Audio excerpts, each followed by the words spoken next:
네, 안녕하십니까. 꽃가루망치입니다.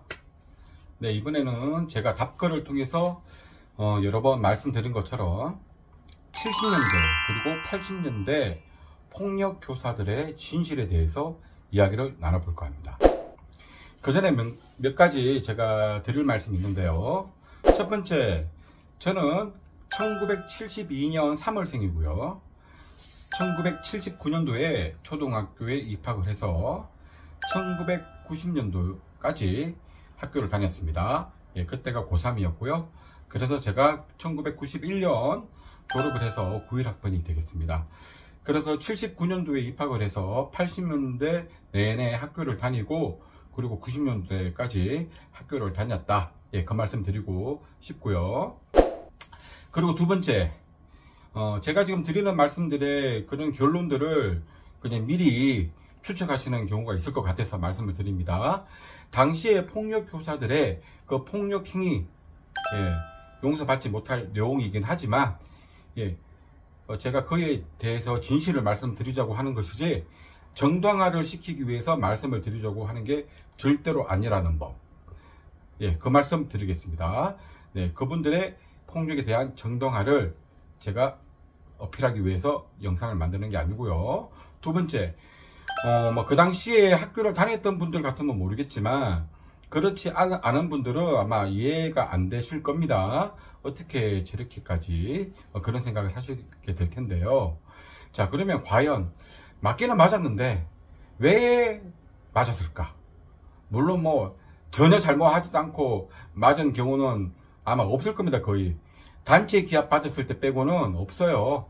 성적이 떨어졌다거나 지각을 했다거나 떠들었다거나 수업을 시작했는데 서 있었다거나 자부지간 우리들이 볼 때는 이유 같지 않은 이유지만 그 당시에 교사들 입장에서는 이유가 될 만한 그런 이유들이 분명히 있었을 겁니다. 자, 그럼에도 불구하고 어떻게 그렇게 어린 학생들을 심하게 펼 수 있었을까?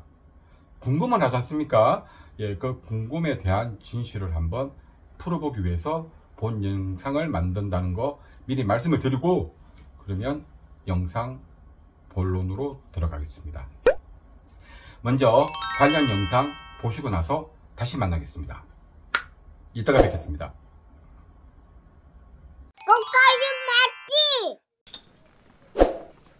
이 자식 이거 학생 맞나? 아버지 뭐 하시노? 말해라. 아버지 뭐 하시노? 와! 빨리 알아? 새끼야! 새끼들이야! 새끼들! 이 새끼야! 너 뭐야 이 새끼! 어금니 물어 이 새끼야. 이 새끼야 이게 어쭈 이거 이 새끼 봐라 이거 이런 개 짰어! 다 나가는 거야 뭐야! 똑바로 서 이 자식아! 이 새끼가 똑바로 서 이 자식아! 웃겨! 네, 방금 세 편의 영화를 보고 오셨는데요. 이제 그 첫 번째 영화는 친구라는 영화입니다. 여러분 아시죠? 친구. 많이 묻다 아이가 고마해라. 이걸로 유명한 친구 영상이었고요. 그 두 번째 영화는 권상우를 스타덤에 올린 영화입니다. 말죽거리 잔혹사. 자, 그리고 세 번째 영화는 두사불일체입니다. 네. 첫 번째 영화 친구는 시대 배경이 1981년도라고 하네요. 1981년도고요. 그 다음에 두 번째 말죽거리 잔혹사. 이거는 좀 더 빠릅니다. 이거의 시대 배경은 1978년도가 되겠습니다. 그리고 세 번째 보신 영화 두사불일체는 시대 배경이 제가 인터넷에서 찾아보니까 정확한 연도수가 잘 안 나오던데 제가 가름해본 바 1993년도가 아닌가 그렇게 판단을 하고, 한 편은 1970년대, 한 편은 1980년대, 그리고 한 편은 1990년대를 대표하는 폭력교사의 모습이 담겨있는 영상을 일단 보고 오셨습니다. 자, 그 중에서 저는 친구가 배경이 되었던 1980년대 초 특히 1981년도를 기준으로 해서 여러분과 진실을 한번 알아보는 그런 배경으로 삼고 이야기를 나눠볼까 합니다.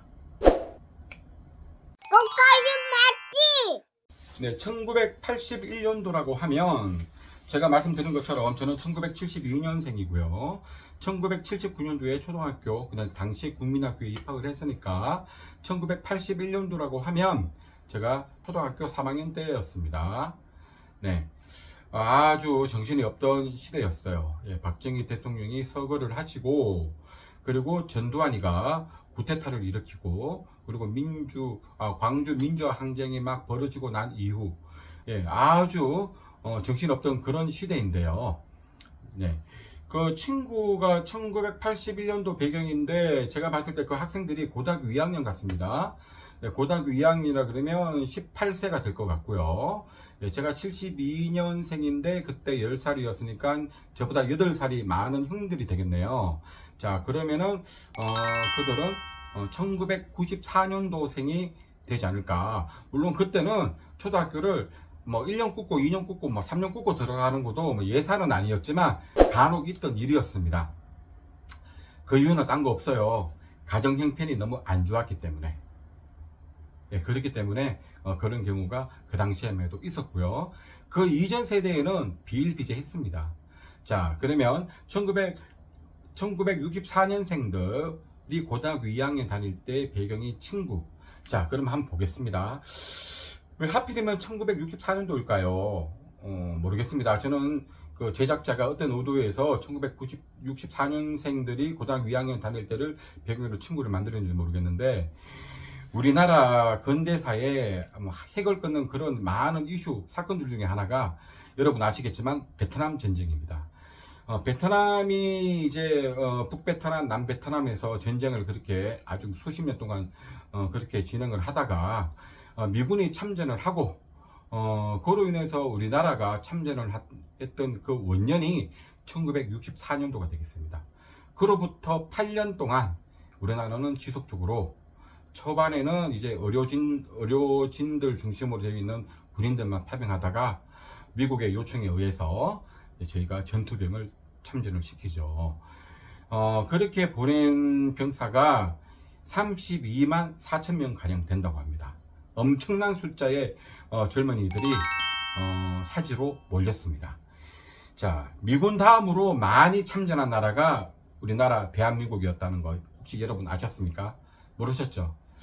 왜 하필 64년도 베트남에 처음 참전하는 그 해에 태어난 사람들일지 한번 외우기는 좋아요. 자, 1964년생들 고등학교 2학년 되었을 때입니다. 자, 봅시다. 자, 학생들은 1964년생 그리고 18살 먹은 학생들이에요. 자, 그럼 이제 교사를 한번 볼까요? 자, 교사들은 그러면 도대체 몇 년생 몇 살 정도 되었을까요?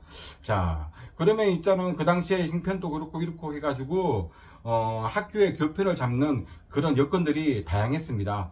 그 당시에는 고등학교만 졸업해도 선생님이 되는 경우가 많았어요. 근데 그냥은 잘 안 되고요. 지금하고 틀리게 지금 1981년도에 처음 선생이 된 걸 이야기한 게 아닙니다. 그 전에 벌써 선생님이 되었다가 시간이 지나가지고 고등학교 2학년 선생님이 되었겠죠. 자, 뭐 지인 소개로 온 학생들, 선생님들도 있을 것이고, 그리고 대학을 졸업하고 온 선생님들은 정말 엘리트 선생님들이었습니다. 자, 그러면 가장 많은 폭력을 행사했던 선생님을 40세라고 가정을 해볼게요. 40세. 자, 40세면 몇 년생일까요? 네, 40세. 제가 그때 10살이었죠. 그러면 저보다 30살 많은 사람들입니다. 제가 1972년생이니까 저보다 30살 많기 때문에 1942년생. 예, 그 당시 1942년생이 40세가 되는 겁니다. 한번 봅시다. 1942년생. 자, 그들의 삶을 한번 봅시다. 자, 폭력교사를 이해하려고 그러면 폭력교사에 대해서 알아야겠죠. 자, 1942년생이라면 엉애 하고 태어났을 때 일제 침략기였을 겁니다. 나라 없는 나라에서 태어난 갓난 애기들이 태어났죠. 자, 그러다가 이제 아장아장 걷고 뛰고 할 나이쯤 되어가지고 한국전쟁이 일어납니다. 자, 물론 그 다음에 해방은 되고 한국전쟁도 일어납니다. 자, 한국전쟁이 일어났을 때가 이제 초등학교 들어갈 즈음 되는데, 자, 1945년도에 해방이 되었지만 그래도 우리는 국권을 찾아오지 못해요.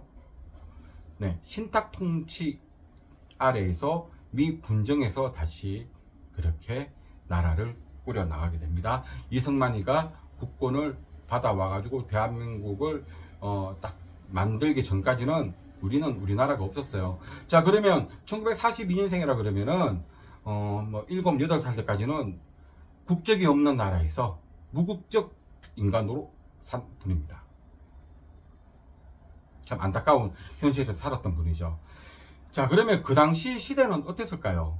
자, 일제 침략기를 통해서 다 나빴던 것만은 아닌 것 같아요. 자, 일제 침략기 36년 동안, 자, 우리나라 그 옛날에 조선시대라고 말했던 그 시대에 신분은 어느 정도 다 타파가 된 것 같아요. 양반, 쌍놈 이런 개념들이 일제 침략기를 통해서 많이 없어진 것 같고요. 아마 거의 없어진 것 같아요. 아마 일제 침략기가 없으면 아직도 쌍놈, 양반 찾고 있을지도 모릅니다. 어쨌건 그런 시대를 지나와서 네, 이제 초등학교에 들어갈 쯤 돼서 전쟁이 일어나죠.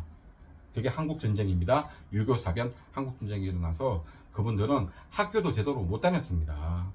자, 그래서 10살이 다 돼가지고 이제 1953년도에 전쟁이 끝이 나죠.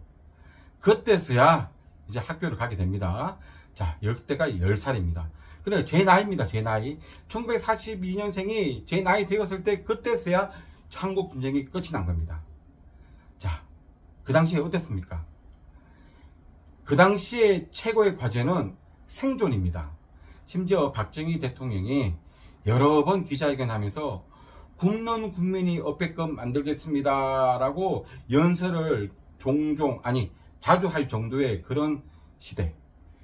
그 당시에 살아보신 분들은 알겠지만 극장에 가면 대한뉴스 그러면서 나오면서 이제 정부에서 어떤 일을 하고 있는지 그런 것들이 매시를 통해서 나왔습니다. TV 없는 집이 태반이었고요.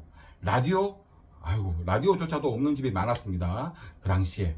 지금 드리는 말씀은 그 1942년생 그분들이 10살쯤 됐을 때 이야기를 말씀드리는 거예요.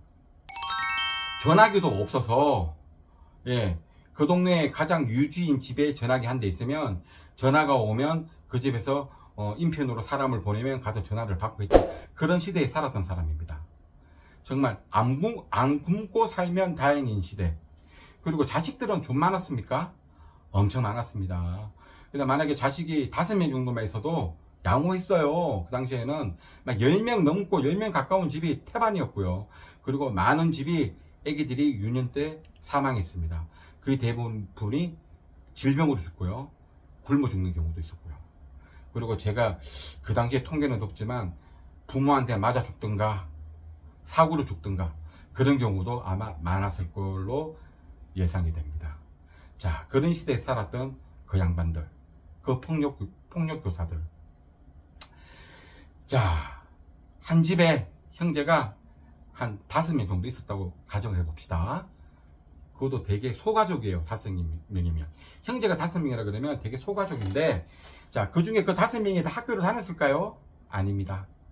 5명 정도 되면 고등학교까지 졸업한다? 아마 고등학교까지도 졸업 못하는 집이 태반이었겠지만 그나마 정말 똑똑하고 집안에서 야 하나 밀어주자고 해가지고 아마 그렇게 학교를 다녔다 그러면 많으면 2명? 1명? 그래, 1명 정도는 고등학교까지는 졸업시켜야지 해서 공부를 시켰다 그러면 1명 정도 고등학교까지 졸업을 했을 거예요. 자, 그런 시대에 나머지 형제들은 뭘 했겠습니까? 죽으라고 일만 했습니다.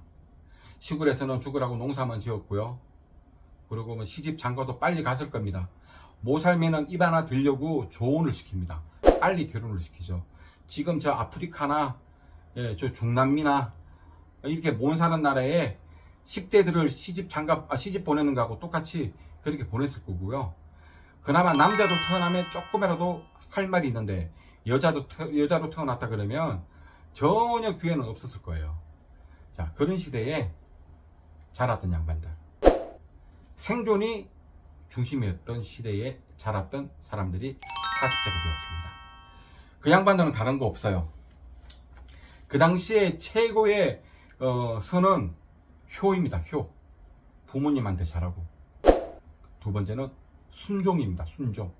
대꾸하지 않고 따라야 되는. 그리고 박정희 대통령 때부터도 그렇고 그 전에 뭐 자유당 이승만 대통령 때, 윤보선 때도 그렇지만 나라에서 하는 일을 무조건 따라야 하는, 나라의 큰 일을 따라야 되는 그런 분위기의 그런 나라였습니다. 그거는 물론 일제 그 침략기 밑에서 36년을 살다 보니 뭐 나라를 어떻게 꾸려야 될지도 잘 모르고요. 그리고 교육을 어떻게 시켜야 될지도 잘 모르는 그런 시대에 더군다나 굶어 죽는 사람들이 태반이다 보니 어쩔 수 없는 그런 사회적 시스템이었습니다. 자, 그런 데서 태어난 사람들이에요. 자, 그 양반들은 얼마나 학교 다닐 때 많이 맞았겠습니까? 아마 맞아 죽은 사람들도 통계가 없어서 그렇지 꽤나 있지 않았을까 하는 그런 예상을 해봅니다. 자, 그런 사람이 40세가 되어서 학교에서 한 자리를 잡는데 뭐 많이 배운 사람들이 없기 때문에 아마 40세 정도 되었으면 우리가 통상 말하는 학생 주인, 뭐 학주라고 부르죠. 아니면 어떤 학교에서는 학생 과장이라고 부릅니다. 학과라고도 부르고요. 예, 그런 직책을 가지고 이분들은 그냥 교실에서 애들만 패는 게 아니라 그 신입 교사들부터 시작해서 교사들 교육까지 같이 했던 그런 분들이에요. 교실에서 두들겨 맞았는데 만약에 대꾸를 했다거나 문제가 생기면 교무실로 불려가죠. 교무실에 불려가면 이런 학주나 학과들이 잡아놓고 또 조집니다. 이 조짐은 그냥 단순히 맞는 거 아닙니다. 당연히 부모님 오셔야 되고요. 그리고 정학 처리가 될 겁니다. 유기정학이든 뭐 무기정학이든 정학에 처해지면서 반성질 해가지고 반성문 죽으라고 쓰고 애들 공부할 때 청소하고 화장실 청소하고 집에도 제대로 못 가고 하는 그런 애들 훈계를 주도했던 그런 양반들이죠. 40세명. 자, 그러니 뭐 당연히 폭력이라는 거는 일상이었을 겁니다. 근데 여러분 혹시 아세요?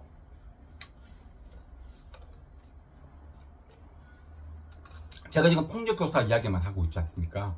근데 여러분들은 본인이 맞았던, 누가 맞았다는 이야기를 들었던, 아니면 영화든 뭐 그 시사 프로그램이든 뭐 그런 뭐 학교에서 폭력하는 그런 영상들을 보면서 간접적으로 알았던 간에 학생들만 인간 같지 않은 선생들한테 개맞듯이 맞았다고 생각하시겠지만 사실은 그게 끝이 아닙니다. 그 선생들, 지금 말하는 선생들 40대보다 이하 되는 선생들을 말합니다. 20대 후반부터 30대에 있는 그 보통 선생들, 보통 폭력 쓰는 선생들 이야기를 드리는 건데요. 저는 중학교 1학년 때 어쩌다 보니까 이제 학급 서기를 하게 되었습니다. 서기 아시죠? 학급 일지 서는 학생을 학급 서기라고 하죠. 학급 서기는 뭐 다른 학교는 모르겠습니다. 제가 다니는 학교는 무조건 이제 수업이 마치면 교무실에 가가지고 학급 일지 적은 걸 선생님한테 사인을 받고 제출하고 나서 그 다음에 이제 하교를 했어야 돼요. 다음날 학교에 오면 담임 선생님이 훈화로 들으셨다가 애들 한번 보고 나서 학급 일지를 한테 다시 던져주면 제가 그거 받아가지고 또 학급 일지 적죠. 그런 어쩔 수 없이 매일 교무실에 들랑달랑 그려야 됩니다. 어떻게 중학교 1학년 때 서기를 하다 보니 이게 중학교 2학년, 3학년 계속 서기를 하게 되더라고요. 고등학교 딱 들어갔는데 제가 미쳤지. 고등학교 다닐 때 손을 왜 들었을까? 중학교 다닐 때 서기했던 사람 손 들어봐. 아무 생각 없이 들었다가 또 서기를 했네요. 예, 고등학교 1학년, 2학년, 3학년 또 서기를 했습니다. 그래 6년을 서기를 했어요. 자, 제가 드리고 싶은 말씀. 여러분 선생님한테 맞는 선생님 보신 적 있습니까? 학주한테 만든 신입 선생 보신 적 있어요? 교장 선생한테 맞는 선생 보신 적 있냐고요? 얘 그냥 장난치다 그렇게 된 것같습니다. 도대체 애들을 어떻게 가르쳤길래 이 개판이야? 어? 감히 선생 주제에 건방지 새끼. 뭐 매일 보진 않았지만 저는 뭐 다 합해서 한 20-30번 본 것 같습니다. 6년 동안. 선생들을 패던 시대입니다. 1981년도 같으면. 자, 저는 고등학교 1988년도에 고1이었는데요. 제가 1988년도 고1 때도 봤어요. 선생이 선생을 패는 모습을. 그러면 1981년도 같으면 얼마나 더 뺐겠습니까? 이유는 몇 가지 없어요. 첫 번째, 면학 분위기가 개판이다. 왜 그만 왜 이렇게 떠들어? 두 번째, 너는 선생이 왜 이렇게 학생들하고 친해? 학생들이 기어 올라오는데 가만히 있냐? 왜 체벌을 왜 안 해? 그리고 또 한 가지는 왜 이렇게 너네 반은 애들이 학급 성적이 개판이냐? 전교 꼴등만 지금 몇 번 하는 거냐? 두둑을 팹니다. 선생을. 그리고 꼭 끝에 나오는 말이 좀 패라 애들. 잡아야지. 쥐를 들여야지. 라고 말을 합니다. 자, 그 말 듣고 돌아온 선생이 우리 학생들 가만뒀겠어요? 학생을 폭행을 해도 그래 우야무야 괜찮다가 아니라 아예 학생을 패라고 교육을 받았던 선생님들 들어오면 학생을 안 뺄 수가 있겠습니까? 그런 데서 우리는 학교를 다녔습니다. 자, 그때 폭력교사 역시 피해자입니다. 정말 힘들게 생존 하나를 위해서 살아온 그런 시대에 살다가 학교에 와서 선생이라고 한번 해보니 자기도 또 그 다른 나이 많은 선생한테 맞아가면서 학생을 안 패면 안 되는 그런 여건에서 선생질을 했던 그분들. 우리는 그분들한테 맞았고 그분들한테 맞았던 기억 하나만으로 길 가다가 만나면 죽통을 날려버리겠니? 싸대기를 때려버리겠니? 그딴 말을 하고 있어요. 지금 정당화 하자는 말씀은 아닙니다. 이거는 폭력에 불과한 거지만 다른 그런 경우들도 우리는 착하게 살았다고 생각하지만 우리한테 어떤 식으로든 당한 사람들은 길 가다가 날 만나면 싸대기를 때리겠다고 생각하는 사람들이 전혀 없을까요? 그렇지만은 않을 것 같습니다. 그런 시대의 선생들이었어요. 이제 대충 뭐 납득이 가시나요? 이게 바로 폭력교사의 진실입니다. 그 양반들 역시 피해자다. 그 양반들 역시 교무실도 두들겨 맞고 교장실에 불려가서 두들겨 맞았던 선생들이 교실에 와서 애들을 다시 두들겨 팼다는 것이 진실입니다. 자, 그러면 학교에서는 우리가 맞았나요? 뭐 저희 아버지는 저를 뭐 안 때리고 키우시지는 않았습니다. 솔직하게. 자, 그때 정말 가정폭력도 어마어마했습니다. 지금은 제가 노력해서 저희 아버지 보고 나이가 51세에도 불구하고 가끔 술 한잔 먹고 그러면 아빠 이렇게 우스개 삼아서 호칭을 하지만 우리를 한번 생각해 보십시오. 저랑 나이 비슷하신 분들한테 드리는 말씀입니다. 어머니한테는 엄마라고 부르는데 아버지한테 아빠라고 부르는 사람 거의 없었어요. 무서웠거든요. 집에서 많이 맞았습니다. 정말. 자, 부모님만 때립니까? 형제 많은 집에는 솔직히 아버지보다 큰 형을 더 무서워하는 동생들이 많았어요. 심지어 이런 말까지 하는 집도 있더라고요. 저 어릴 때. 예, 친구 집에 갔더니 어머니가 이런 말을 합니다. 너 자꾸 말 안 들으면 형한테 이야기할 거야. 아버지가 아니라 형한테 이야기할 거야. 형제간의 폭력도 어마어마했습니다. 이 당시에. 자, 그러면 뭐 학교 가정폭력 이것만 끝입니까? 경찰들은 거의 뭐 일본 순사같이 잡아놓으면 두둑을 패는 거고요. 여러분 아시겠지만 뭐 삼청교육대 그리고 길 가다가 뭐 옷 좀 찢어진 거 입고 다니고 그러면 뭐 형제 보육원 같은 데 잡혀가고 당시 인신매매 유괴 이런 말들이 뭐 비일비재했습니다. 그렇지 않습니까? 지금은 쓰지도 않는 말들이에요. 그리고 또 있죠. 10번 찍어서 안 넘어가는 나무 없다. 이게 남자들이 마음에 드는 여자 꼬실 때 쓰던 말들인데요. 지금 말하면 이 말 쓰면 다 스토커 아닙니까? 그렇게 해가지고 지금 말하면 스토킹 당해가지고 결혼한 엄마들도 엄청 많을 거예요. 원하지 않은, 솔직히 말해 지금 말하면 XX를 당해가지고 임신하면 시집 가야 됐던 시대입니다. 지금 같은 어떤 시대입니까? 이게 그냥 구속감이에요. 그런 시대에 살았습니다. 그때 살았던 선생님들입니다.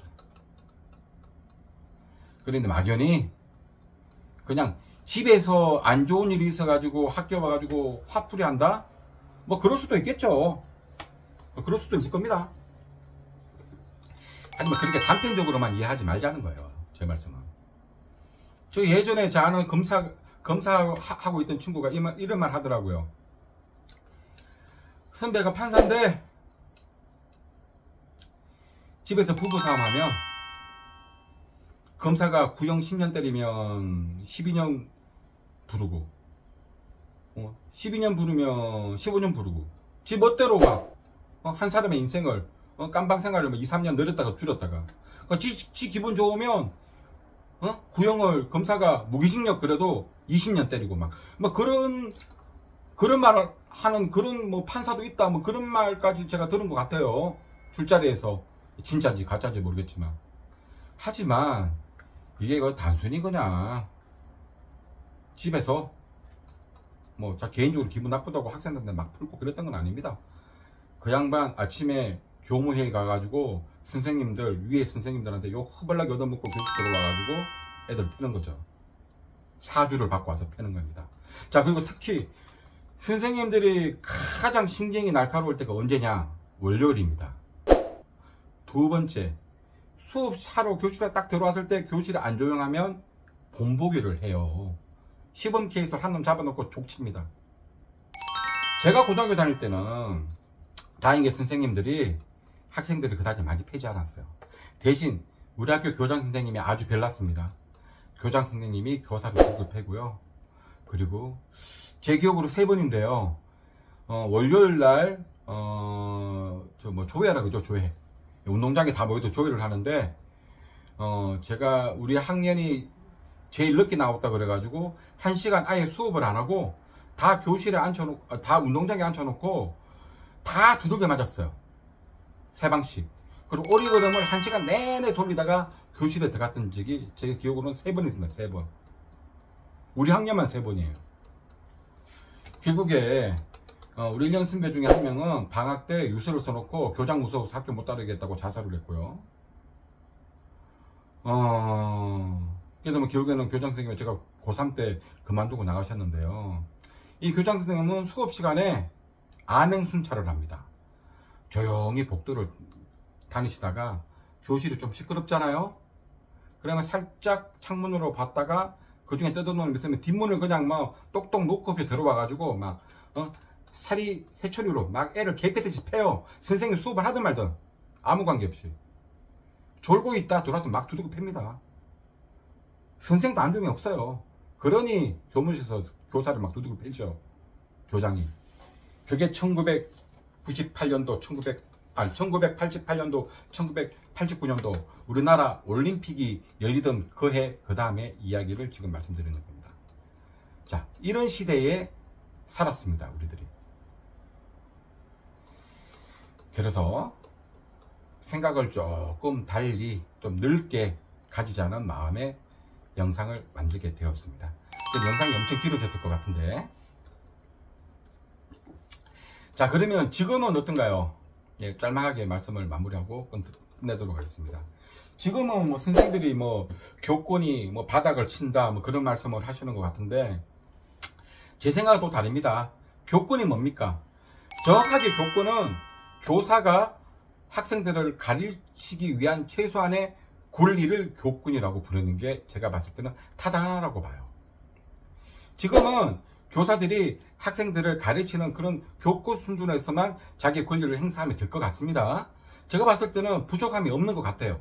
뭐 굳이 교사가 옛날처럼 애들 부족만 놓고 두둑을 필 필요가 뭐가 있습니까? 지금은 그럴 필요 없어요. 성적으로 그냥 애들을 그냥 조지고, 뭐 고등학교 들어가면 생기부 가지고 조지고 이렇게 두고 태클을 거는 게 진짜 교권을 제대로 활용하는 거죠. 뭐 학생이 자든 말든 뭐 상관이 있습니까? 옛날하고 틀리지 않습니까? 자고 있으면 생기부에다가 생활 태도가 불량하다 이래 적으면 그냥 얘는 뭐 나중에 뭐 제대로 좋은 대학 못 갑니다. 물론 대학까지 포기해버리면 이런 애들한테는 이런 것도 개념도 없겠죠. 지금의 교권은 딱 필요한 만큼의 교권만 있으면 된다고 보고요. 그 옛날의 교권은 제가 다시 한 말씀드리겠습니다. 마지막으로 그랬죠. 이 교사가 된 사람들은 나름대로 사회에서 똑똑한 사람들이 교사가 된 거예요. 바보 아닙니다. 자, 제 아버지는 어떻게 하다 보니까 대학까지 나오셨어. 그것도 아주 명문대학을 나오셨는데, 저는 학교 다닐 때 대접을 조금 받았던 그런 느낌이 들긴 합니다. 저는 뭐 거의 안 맞고 학교를 다니긴 했는데요. 자, 그 당시에 국민학교라고 했던 초등학교 졸업도 못한 부모가 부모였던 저희 친구들도 상당히 많았습니다. 네. 그러면 이 사람들은 몰라요. 이 부모님들, 이 학부모들은 자식들을 학교만 보내면 다 끝나는 줄 알아요. 자기는 학교를 안 다녀봤기 때문에. 그래서 못 배운 게 한이다. 뭐 그런 말 뭐 들어보셨습니까? 그 당시에는 진짜 못 배운 게 한이었어요. 그래가지고 형제 자식 한두 놈 있는 걸 억지로 학교로 보내가지고 학교만 보내면 끝나는 줄 알았습니다. 그러니 학교에 있는 선생들은 그 못 배운 그 학부모가 해야 되는 그 역할까지 어떻게 사회의 강요에 의해서 했던 거예요. 학교에서 가정교육 시키면 되겠습니까? 가정교육은 가정에서 시켜야죠. 그때는 가정교육이랍시고 같이 시키면서, 그리고 하나 더, 그 나라의 정책이 만들어지면 학생들을 강제적으로 그 틀 안에 집어넣으려고 합니다. 경찰관 같은 그런 역할까지 학교의 선생들이 했습니다. 자, 교권, 학생, 오리지널 선생들이 가르쳐야 되는 선생님들의 권리 플러스 가정교육 플러스 경찰 역할까지 같이 했습니다. 그러니 그렇게 두둑을 패는 거죠. 그만큼 그때 선생님들은 할 일도 많았고요. 그렇게 할 일이 많았기 때문에 대접도 많이 받았습니다. 여러분 아십니까? 그때 부동산에 지금 복덕방이라고 불렀죠. 그때 그 뭐 대서라고 종이에다 크게 적어놓은 거 보셨어요? 대서? 대서가 뭡니까? 글씨를 대신 써준단 말이에요. 그 당시에 우리 부모님들, 저는 아니지만 뭐 제 친구들 부모님들, 그 부모님의 부모님, 근데 친구들의 할머니, 할아버지 같은 경우에는 문맹인들도 엄청 많았습니다. 글씨를 쓰는 거는 고사하고 읽지도 못하는 분들도 엄청 많았어요. 그러니까 뭐 편지도 대신 읽어주고 편지도 대신 써주고 하는 것도 돈 받아가면서 해줬던 그런 시대가 그 시대입니다. 1981년도까지도 그랬어요. 제가 그걸 1982년도까지 봤습니다. 대서라고 붙여놓은 걸. 참, 지금 젊은 친구들 이 말 들으면 까시네 그러시겠지만 실제로 그랬습니다. 그때는 그런 시대였어요. 그때가 그런 시대의 선생이었습니다. 지금은 뭐 그럴 필요가 없지 않습니까? 그런데 뭐 교권을 찾고 있습니까? 지금 교권 제가 봐도 충분합니다. 자, 가정교육은 제발 집에서 시키세요. 제발. 요즘 젊은 애들 버릇없는 거 학교에 선생님들이 애들을 안 빼서 그런 게 아니에요. 아까 말씀드렸죠. 가정교육을 학교에서 시켰는데 이제 더 이상 학교에서 가정교육까지 시킬 필요가 없는 세상이 됐습니다. 지금 막말로 지금 학부모가 학교에 있는 초등학교, 중학교 선생보다 학벌 더 좋고 더 똑똑한 사람들이 훨씬 더 많지 않습니까? 지금은 오히려 학부모가 선생을 가르쳐도 될 만큼의 그런 그 소양을 가지고 있는 그런 시대입니다. 옛날에는 아니죠. 지금은 부모들이 자기 자식 가정교육 제대로 시켜야죠. 지금 애들 망가진 거, 버릇없고 막 지멋대로 하고 희한한 짓 하는 거, 그거 솔직히 애들 잘못 1도 없습니다. 그거는 부모들이 가정교육을 잘못 시켜서 그런 거예요. 자, 이렇게 제가 결론 내겠습니다. 지금 젊은 친구들, MZ세대라고 말하는 그 젊은 친구들, 그 친구들 지금 이렇게 되어 있는 거는 우리 가정교육을 잘못 시켜서 그런 건데, 어떻게 하겠습니까?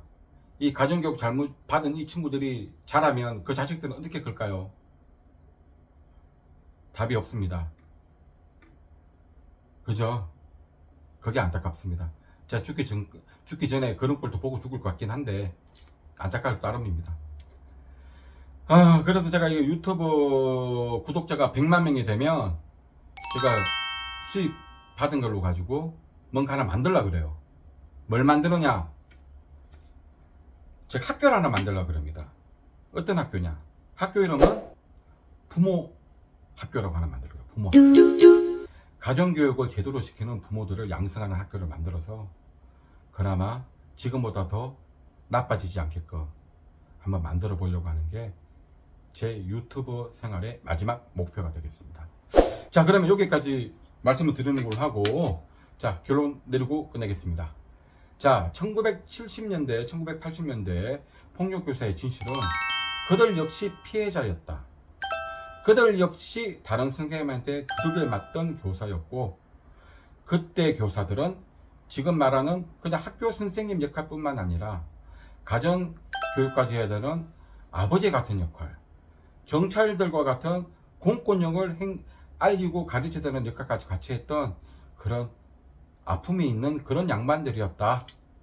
자, 길거리 지나가다가 만나면 사대기를 날린다. 그런 말씀 그만하세요. 살아나 있을란지 모르겠습니다. 예, 살아있으면 지금 80세, 90세인데, 예, 멀쩡하게 살아 계실 리는 없을 것 같고요.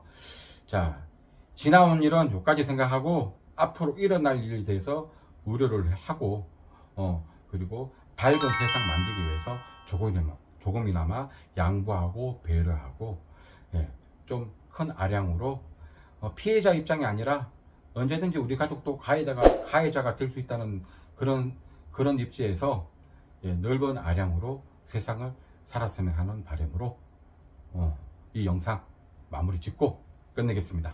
여러분 행복한 하루 되십시오. 안녕.